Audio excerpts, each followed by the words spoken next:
Scan this. Sovi is here. Let's level up.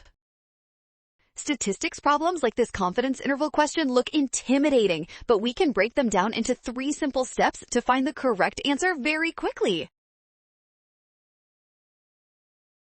First, calculate the sample proportions for each schist. We divide the number of defects by the sample size of 200, giving us 0.06 and 0.075. The confidence interval for a difference in proportions uses the difference of sample proportions, not raw counts. We also need the 98% critical value, which is 2.33. Comparing our formula to the options, we see that option C correctly uses the difference of proportions and the correct critical value for a 98% confidence level today.